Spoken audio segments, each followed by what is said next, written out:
Matty Cottrell, Yep. the Carlton boy, the Carlton kid. Yes. 29th running machine. Yes. 29th of February, 2000. That's his date of birth. He will be a 24-year-old entering the season. Paul, he's played 54 games. Yes. You and I did a tour recently at the did. club, and Tony DeBolfo was hosting the tour. And something he said about Matty Cottrell in the tour was very interesting. He said that Cottrell is motivated, and he's made it really, known, and it's very clear that he wants to be the first player wearing the number 46 to play 100 games at the club, and that's what he's got his eyes set on. So yeah, I love it. There you go. Yeah. He is a player that passes the first litmus test of any sport professional, which is attitude. And what I find ironic is that you speak about attitude. He went the complete opposite way to what Lockie O'Brien did, which I think shows you a bit about his attitude, because there was a spot on that wing, high half forward area up for grabs, and he took it with both hands. He took it by the scruff of the neck and said, "No, I'm making this mine." And he held his spot in the team, I think, when a few expected him to make way for maybe one or two others, which I think just shows how important he is to that wing half forward role. And what I like about him is he's hitting the scoreboard. He was sensational in that elimination final against Sydney. He was arguably our best on ground for that game.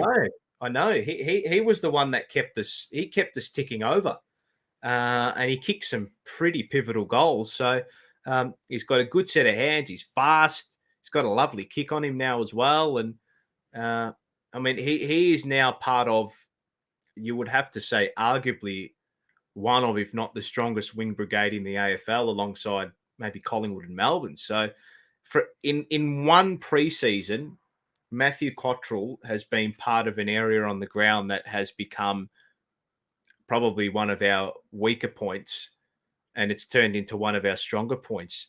I think it comes as no shock that his improvement on the field has coincided with Blake Acres coming in. That standard, that professionalism, being in the system for X amount of years, and him showing Cottrell, this is how you have to do it. These are the running patterns you need to be involved in. And Blake Acres has kicked goals, and we know how important he was in 2023. And, that's going to wear off on Cottrell as well. So, he's part of a wing group now that is going to, they'll all rotate through. How many of them they play at any given time, I don't know. It looks like it's going to be 3.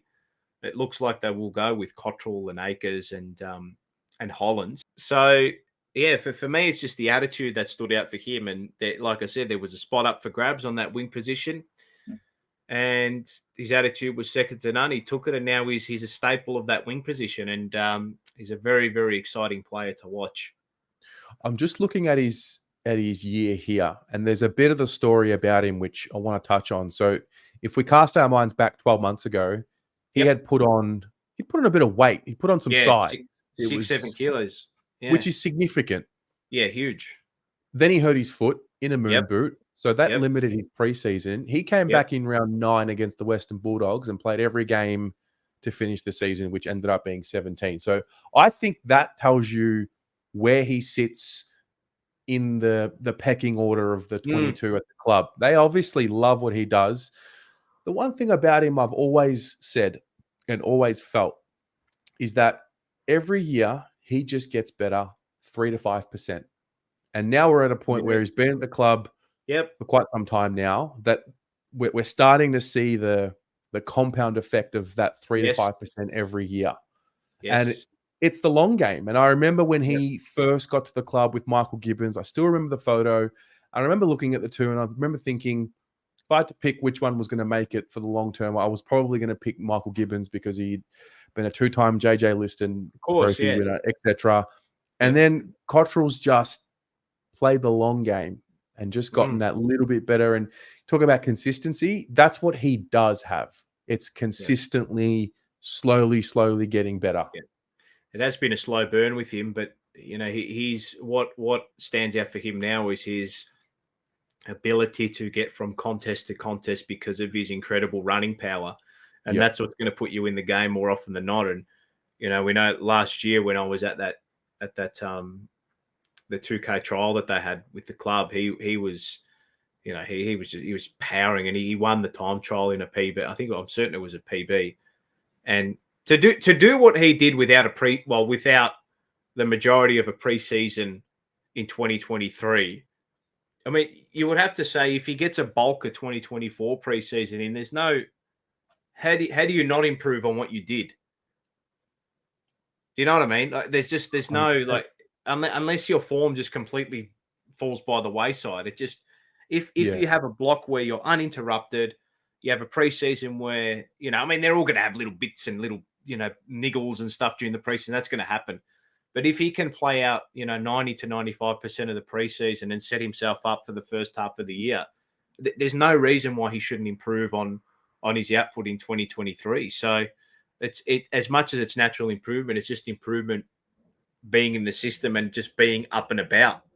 Because it's so hard to miss that chunk of football with a stress fracture or whatever he had in his foot, and then to try to come in and hit the ground running. There are only so many Sam Walshes, mate. So he's not one of them. But to do what he did, I think in the second half of the season is just it was great for him and great for the work that he's put in over the last few years. So he's a Carlton man. I mean, they all are obviously, but I think it just adds to the story as well. He's a real Carlton. He's rusted on. Yeah, he's a sicko. He's a sicko just like us. He gets it. Yeah. I mean, I think playing as well as he did in the finals as well and getting his chocolates there, particularly the Sydney game. Yep. I think that also helps. Well, helps anyone. I mean, you're always one big final performance away from elevating yourself. And no matter what my predicted starting 22, 23 will be, he'll be in it. I'll find a way. I'll find a way to put him in there. And that's kind of where he's got himself to. I think last year or years prior, I might have been saying he's on the edge. Whereas for me going into 24, I don't care where he is. He's in the team. We find a way to put him in the team. That's where I feel he is now. Yeah, he's definitely solidified his spot, I think, with many. And I think now it'll get to a point where if he isn't in the team 1 week, the eyebrows are going to raise. Yeah. Whereas previously he was in the team and people were saying, I don't know. Does he get enough of the ball? Which is, I mean, it's a bit of a myth for wingers. They don't need to get the ball 30, 35 times. They're not that. He's a real impact player. So yeah, I like I said, he's going back to what we said at the start. He passes that first litmus test of any sporting professional, mate. It's the attitude. It's the attitude, because you're at a crossroads with regards to that wing position coming into 2023. And O'Brien had a head start on him. One's on the list, one's not. Says it all, mate. Says it all. That's true. Well, I look forward to a full preseason with Matty Cottrell and seeing what that does. But he could. Is he in a category where he could really elevate? Yeah, 100%. And really surprise. That's what I was saying. So he elevated in 2023, right? There's no doubt about that, right? So output was he played the most amount of games in a season that he's had in his career. So that's a tick, right? And it's not as though the team was going really poorly where he was just playing because he was the only option, right? So that's a tick. He didn't have a full preseason, but he still got the output, his career best output. That's a tick. Now he comes into 2024. For now, he's had a full preseason. You hope he has it from now till the start of the year. And if he gets that 3 to 4 month block into him, there's no reason why it shouldn't be another career best year for him. What that looks like, it's probably getting more of the ball. It's probably influencing the game more often than not. It's probably kicking more goals as well. He's really got a knack for goals. Beautiful set shot too. Yep. Very, very pure set shot. Which is something that, I mean, you look at wingers, and I don't think Ed Langdon from Melbourne's not really regarded for his set shot or anything like that. So that's a little edge that he's got over some of the other wingers in the competition too. And he's good on both sides as well, which is massive too. So he can change the angles out wide too, which is a big thing when you're trying to get through opposition zones. So, we know his running power. His running power is ridiculous. You always see, and I think it's one thing that people always look at when they go on the AFL app. They go and quickly check the Telstra tracker post game. Oh, he's run 15 Ks. Oh, he's run 14.7 Ks. He's run 15.5 Ks. So he's always up there with the top runners on the team. So maybe that improves. I don't know. Does that improve with a full preseason under his belt? Maybe. We'll see. Well, ladies and gents, let us know how you feel about Matty Cottrell entering season 2024.